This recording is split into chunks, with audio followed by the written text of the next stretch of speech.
Hello दोस्तों, इस video में हम समझने वाले हैं न्यू ट्रेड थ्योरी के सबसे इम्पोर्टेंट कंसेप्ट जैसे economies of scale, product differentiation, inter industry trade, Krugman model and Hotelling principal.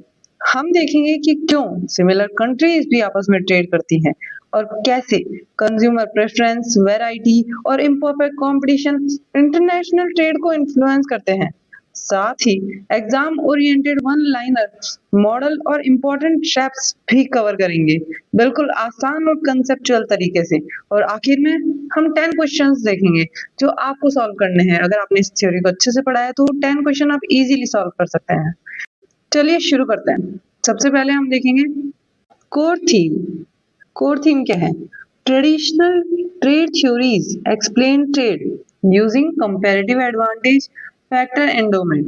जो ट्रेडिशनल ट्रेड थ्योरीज थी उसने ट्रेड को किस तरीके से एक्सप्लेन किया था? तो कंपैरेटिव एडवांटेज के थ्रू और फैक्टर एंडोमेंट के थ्रू।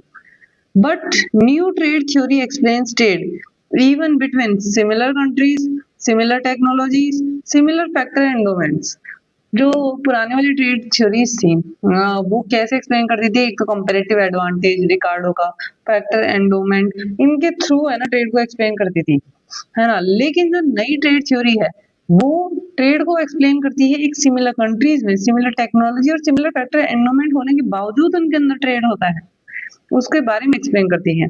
मेन ड्राइवर्स कौन थे इसके? तो economies of scale, product differentiation, imperfect competition, consumer love और वैरायटी। कंज्यूमर को वैरायटी चाहता है, उसकी वजह से इकोनॉमीज ऑफ स्केल की वजह से प्रोडक्ट थोड़े से डिफरेंशिएटेड होते हैं उसकी वजह से, और एक इम्परफेक्ट कंपटीशन की वजह से new trade theory similar country, similar technology और सिमिलर फैक्टर एंडोमेंट के होने के बावजूद ट्रेड करती है। इसमें हम सबसे पहले हम पढ़ेंगे ब्रैंडर डंपिंग मॉडल। ये मॉडल कहता है कि जो ट्रेड है वो अकर करता है एक आइडेंटिकल गुड्स के साथ भी कंट्रीज के बीच में। कब? जब ओलिगोपोलिस्टिक जो फर्म होती है वो compete करती है इंटरनेशनली, मार्केट्स जो होते हैं वो सेगमेंटेड हो जाते हैं, firms absorb transport cost to capture foreign market share. तो जो फर्म होती है वो ट्रांसपोर्ट कॉस्ट को एब्सॉर्ब कर लेती है फॉरेन मार्केट शेयर को कैप्चर करने के लिए, और इसी चीज को कहते हैं रेसिप्रोकल डंपिंग। कंट्रीज में simultaneously import and export same product. जो कंट्रीज होती हैं वो एक साथ सेम प्रोडक्ट जो है उसको इंपोर्ट और एक्सपोर्ट करती हैं इस मॉडल के अंदर। नेक्स्ट हम बात करेंगे neo Chamberlain love of variety model. जो ये मॉडल किसके द्वारा डेवलप किया गया था? तो पॉल क्रूगमैन द्वारा डेवलप किया गया था। इसमें एक चीज का ध्यान रखना, ये जो नियो चैम्बरलिनियन ये है लव ऑफ वैरायटी मॉडल जो है वो डेवलप किया गया था पॉल क्रूगमैन द्वारा, और ये जो है ये डिराइव किया गया था एडवर्ड चैम्बरलिन के वर्क जो था मोनोपोलिस्टिक कंपटीशन में से इसको क्या किया गया था? डिराइव किया गया था, और डेवलप इस पर्सन ने किया था, इस इकोनॉमिस्ट पॉल क्रूगमैन ने डेवलप किया था। अजम्पशंस इसकी क्या है कि consumers prefer more varieties of differentiated goods. जो कंज्यूमर है वो क्या प्रेफर करेगा? तो वो ज्यादा वैरायटी प्रेफर करेगा डिफरेंशिएटेड गुड्स की। डिफरेंशिएटेड गुड्स वो गुड्स होते हैं जैसे एक एग्जांपल मान लो कोलगेट है, फिर मैक्स फ्रेश है, मतलब है तो वो टूथपेस्ट ही ना, तो टूथपेस्ट के अंदर बहुत सारी, तो वो उन गुड्स को। ट्रेड बेनिफिट्स, तो ट्रेड बेनिफिट्स किसके होता है? मोर प्रोडक्ट वैरायटी से लोअर एवरेज कॉस्ट हो जाती है और इकोनॉमीज ऑफ स्केल की वजह से ट्रेड को बेनिफिट होता है। नेक्स्ट हम बात करेंगे इकोनॉमीज ऑफ स्केल क्या होती है। इकोनॉमीज ऑफ स्केल जो है वो internal economies of scale occur when average cost falls as firm output rises. तो जो इंटरनल इकोनॉमीज ऑफ स्केल होती है आउटपुट बढ़ जाता है, जैसे जैसे एक फर्म है वो अपना आउटपुट बढ़ाती है वैसे वैसे उस आउटपुट की जो एवरेज कॉस्ट है वो गिर जाती है ये इंटरनल इकोनॉमी ऑफ स्केल के अंदर। अब हम देखेंगे ट्रेड इफेक्ट, ट्रेड पे क्या प्रभाव पड़ता है। तो लार्जर वर्ल्ड मार्केट की वजह से क्या होता है? हायर प्रोडक्शन स्केल, और उसकी वजह से होता है लोअर यूनिट कॉस्ट और लोअर प्राइसेस। नेक्स्ट हम देखेंगे नियो होटलिंग मॉडल। नियो होटलिंग मॉडल के अंदर हम क्या देखेंगे कि जो की डिफरेंसेस है नियो होटलिंग मॉडल और चैम्बरलिन मॉडल के अंदर वो क्या है। तो देखो न्यू होटलिंग के अंदर है ना कंज्यूमर प्रेफर क्या करता है, आइडियल वैरायटी, जबकि न्यू चैम्बरलिन के अंदर कंज्यूमर लव ऑल वैरायटी। मतलब न्यू होटलिंग के अंदर एक आइडियल वैरायटी होती है कंज्यूमर की कि मुझे है ना इस टाइप का सोप पसंद है ना, चंदन की खुशबू वाला, इस तरीके की एक आइडियल वैरायटी होती है। जबकि न्यू चैम्बरलिन के अंदर जो कंज्यूमर होता है वो अलग अलग वैरायटी को लव करता है कि भाई बहुत सारी वैरायटी हो, मैं उसमें से चूज करूंगा इस टाइप का। तो जो न्यू होटलिंग होती है वो एक स्पेटियल आइडियल पॉइंट कॉम्पिटिशन होता है, जबकि न्यू चैम्बरलिन जो है वो वैरायटी एक्सपेंशन कॉम्पिटिशन होता है।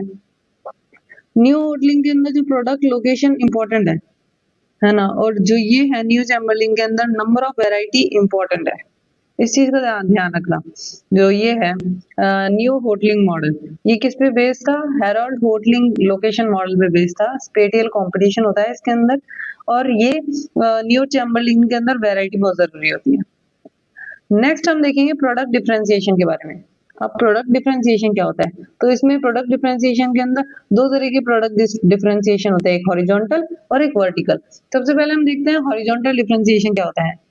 Product differ by taste style not quality. जो प्रोडक्ट है वो टेस्ट और स्टाइल में डिफर करेगा, ना कि क्वालिटी के अंदर।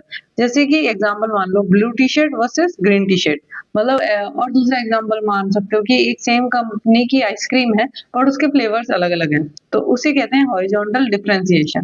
कंज्यूमर डिसएग्री ऑन प्रेफरेंस, तो इसके अंदर प्रेफरेंस के बेसिस पे कंज्यूमर जो है वो डिसएग्री करेगा। अब हम बात करेंगे वर्टिकल डिफरेंशिएशन की। तो product differ by objective quality, example faster smartphone processor, long battery life. Consumers generally agree higher quality product is superior.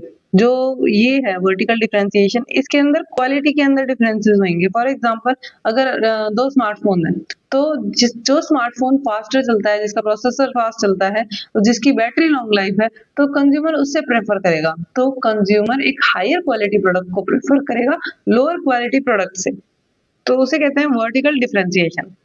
अब हम बात करेंगे हेक्सोलिन विथ वर्टिकल डिफरेंशिएशन। तो न्यू हेक्सोलिन जो है उसके अंदर वर्टिकल डिफरेंशिएशन होता है। अब इसकी प्रेडिक्शन क्या है, कैपिटल अबंडेंट कंट्रीज क्या करती हैं, एक्सपोर्ट हाई क्वालिटी गुड्स, और जो लेबर अबंडेंट कंट्रीज होती हैं वो एक्सपोर्ट करती हैं लोअर क्वालिटी वेराइटीज को। इसमें इंपॉर्टेंट कंसेप्ट क्या है, तो quality production often requires more capital, advance technology and skilled labour. तो ये जो न्यू हेक्सोलिन है वो एक वर्टिकल डिफरेंशिएशन मॉडल है, और इसके अंदर जो कैपिटल अबंडेंट कंट्रीज होती हैं वो एक्सपोर्ट करती हैं हाई क्वालिटी ऑफ प्रोडक्ट्स को, और जो लेबर अबंडेंट होती है वो एक्सपोर्ट करती है लोअर क्वालिटी वेराइटीज को, और जो कंज्यूमर होता है वो ज्यादातर प्रेफर क्या करता है, हायर क्वालिटी गुड्स को, है ना। इसमें इंपॉर्टेंट कंसेप्ट यही है, जो क्वालिटी है प्रोडक्शन की उसमें ज्यादा कैपिटल चाहिए, ज्यादा एडवांस टेक्नोलॉजी चाहिए और skilled labour. Intra industry trade के बारे में, इसका मतलब क्या होता है, countries simultaneously import and export similar products. तो इंट्रा इंडस्ट्री ट्रेड के अंदर जो कंट्रीज होती हैं वो सिमिलर प्रोडक्ट्स को इंपोर्ट और एक्सपोर्ट करती हैं। इसका एग्जांपल क्या है, जर्मनी एक्सपोर्ट करती है कार्स को जापान को, और जापान एक्सपोर्ट करती है कार्स को जर्मनी को। तो जो सिमिलर टाइप के प्रोडक्ट्स होते हैं, बट वो जो प्रोडक्ट होंगे वो डिफरेंशिएटेड होंगे, इस चीज का भी कभी कभी ध्यान रखना। तो सिमिलर टाइप के प्रोडक्ट के अंदर इंपोर्ट और एक्सपोर्ट होना एक ही समय पे, है ना, उसे कहते हैं इंट्रा इंडस्ट्री ट्रेड, इसका ध्यान रखना। देन हम बात करेंगे Hotelling principle of minimum differentiation. इसमें competing firms tend to cluster near centre of market. तो जो होटलिंग प्रिंसिपल है जिसके अंदर मिनिमम डिफरेंशिएशन की बात कर रहे हैं हम, इसके अंदर जो फर्म्स होंगी, कंपीटिंग फर्म्स होंगी, वो एक तरीके से क्लस्टर फॉर्म करेगी कहाँ पे, जो मार्केट के सेंटर में। क्यों, ताकि इससे उनका जो मार्केट का शेयर है वो मैक्सिमाइज हो सके। For example two ice cream sellers move toward middle of page. जो दो आइसक्रीम सेलर्स हैं वो जो बीच है उसके मिडिल में जाके अपना जो स्टॉल है उसको लगाएंगे, ताकि उनका जो मार्केट शेयर है वो मैक्सिमम हो सके। तो होटलिंग प्रिंसिपल जिसके अंदर मिनिमम डिफरेंशिएशन होता है, उस केस के अंदर जो कंपीटिंग फर्म्स होती हैं वो एक तरीके से मार्केट के सेंटर में क्लस्टर फॉर्म करती है, या फिर है ना, मतलब मार्केट के सेंटर में अपना जो भी है शॉप वगैरह लगाती है, ताकि वो ज्यादा मार्केट शेयर को कवर कर सके। देन हम पढ़ेंगे ग्लोबल लॉयड इंडेक्स ये क्या मेजर करता है? तो मेजर करता है ये इंट्रा इंडस्ट्री ट्रेड को। और ये जो हायर वैल्यू होती है इसका मतलब क्या होता है? अगर ये जो इंडेक्स की वैल्यू अगर हायर वैल्यू हुई इसका मतलब क्या हुआ? ज्यादा इंट्रा इंडस्ट्री ट्रेड होगा। इंट्रा इंडस्ट्री ट्रेड का मतलब सिमिलर गुड्स के अंदर ट्रेड होगा। नेक्स्ट हम देखेंगे Krugman model under free trade. तो हम बात करेंगे अब क्रुगमैन मॉडल की फ्री ट्रेड के अंडर में। When moving from autarky to free trade, तो जो वेरिएबल होगा वो क्या होगा? Output per firm, average cost, equilibrium और प्रोडक्ट वैरायटी। जो आउटपुट परफॉर्म होगा उस पर क्या प्रभाव पड़ेगा? तो जो आउटपुट बढ़ेगा, एवरेज कॉस्ट क्या होगी? घटेगी। और इक्विलिब्रियम प्राइस क्या होगी? वो भी घट जाएगी। और जो प्रोडक्ट की वैरायटी होगी वो इंक्रीज हो जाएगी। अब इसके अंदर ये जो है क्रुगमैन मॉडल जो है फ्री ट्रेड के अंडर में, जब जो इकोनॉमी है वो अटार्की से मतलब कोई भी ट्रेड नहीं होता, अटार्की मतलब नो ट्रेड से फ्री ट्रेड की तरफ मूव करती है, तो उस केस के अंदर उसका आउटपुट बढ़ता है, उसकी जो प्रोडक्ट है उसकी एवरेज कॉस्ट घटती है, इक्विलिब्रियम प्राइसेस जो है वो भी घट जाती हैं, लेकिन प्रोडक्ट की वैरायटी बढ़ जाती है। इसका कारण क्या है? जो फर्म्स होती हैं वो एक्सप्लॉइट करती हैं इकोनॉमीज ऑफ स्केल को। नेक्स्ट हम बात करेंगे इसके अंदर, अभी तक हमने सारी थ्योरीज वगैरह सारे पॉइंट्स देखे हैं। अब जो न्यू ट्रेड थ्योरी है वर्सेस हेगजर ओलिन थ्योरी, तो इसके अंदर हम देखेंगे जो बेसिस ऑफ ट्रेड है हेगजर ओलिन थ्योरी के अंदर वो क्या है? फैक्टर और एंडोमेंट डिफरेंसेस। जबकि न्यू ट्रेड थ्योरी के अंदर economies of scale differentiation. Market structure की अगर हम बात करें तो परफेक्ट कंपटीशन होता है हेगजर ओलिन थ्योरी के अंदर, और न्यू ट्रेड थ्योरी के अंदर इम्परफेक्ट कंपटीशन, मोनोपोलिस्टिक कंपटीशन होता है। रिटर्न टू स्केल जो है हेगजर ओलिन के अंदर कांस्टेंट होता है, जबकि न्यू ट्रेड के अंदर इंक्रीजिंग रिटर्न होता है। Types of trade, inter industry trade होता है हेगजर ओलिन थ्योरी के अंदर, और न्यू ट्रेड थ्योरी के अंदर इंटर इंडस्ट्री ट्रेड होता है। कंट्रीज की अगर हम बात करें तो डिफरेंट फैक्टर एंडोमेंट कंट्री आपस में ट्रेड करती है, और इसके अंदर similar countries can also trade. जो सोर्स ऑफ बेनिफिट की बात करें तो कंपैरेटिव एडवांटेज इसके अंदर सोर्स ऑफ बेनिफिट होता है, जबकि इसके अंदर variety, lower cost, consumer surplus ये क्या होता है? सोर्स होता है बेनिफिट का। तो हमने इन दोनों के अंदर डिफरेंसेस देख लिए, एक इंटर इंडस्ट्री ट्रेड है और एक इंटर इंडस्ट्री ट्रेड है। एक फैक्टर एंडोमेंट है तो दूसरी सिमिलर प्रोडक्ट के अंदर ट्रेड होने की बात कह रही है। एक परफेक्ट कंपटीशन है तो दूसरा क्या है? इम्परफेक्ट कंपटीशन है। तो ये डिफरेंसेस थे हेगजर ओलिन थ्योरी और न्यू ट्रेड थ्योरी के बीच में। अब हम बात करेंगे most important exam one liners के बारे में।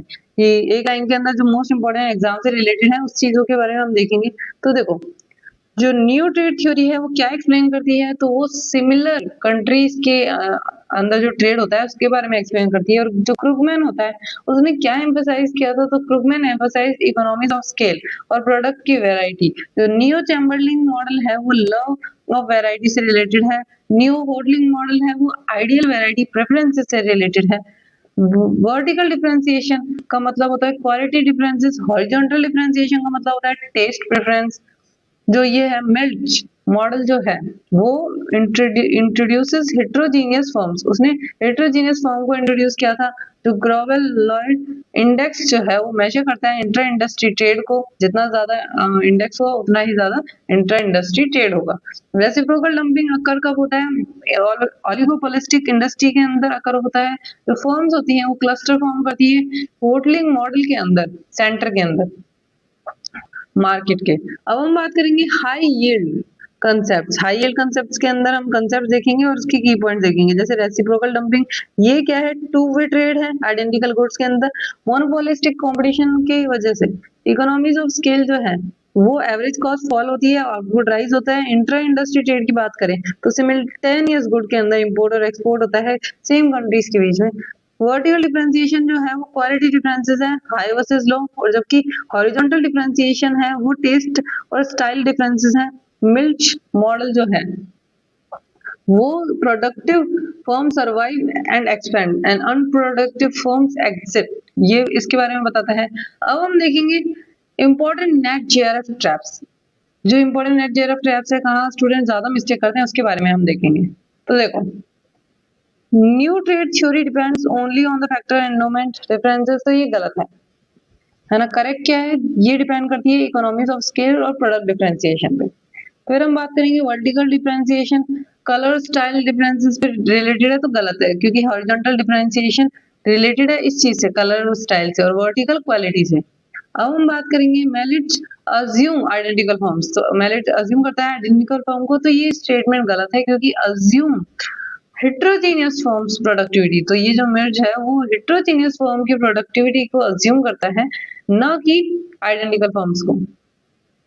जो ये इंटर इंडस्ट्री ट्रेड जो है उसका मतलब डिफरेंट इंडस्ट्रीज होता है, जबकि गलत है, क्योंकि इंटर इंडस्ट्री ट्रेड का मतलब होता है सेम इंडस्ट्री।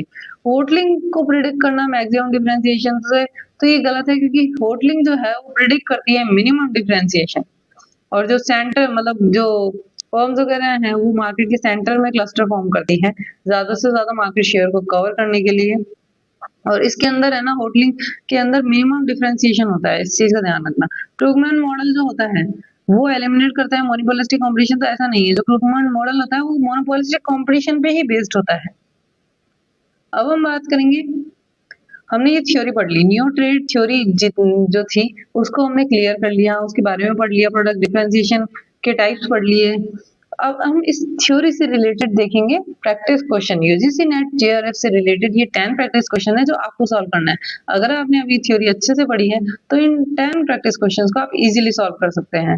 तो इनका स्क्रीनशॉट ले लेना, और जैसे ही आप इनको सॉल्व कर ले वैसे ही अपने आंसर्स को कमेंट बॉक्स में कमेंट करना।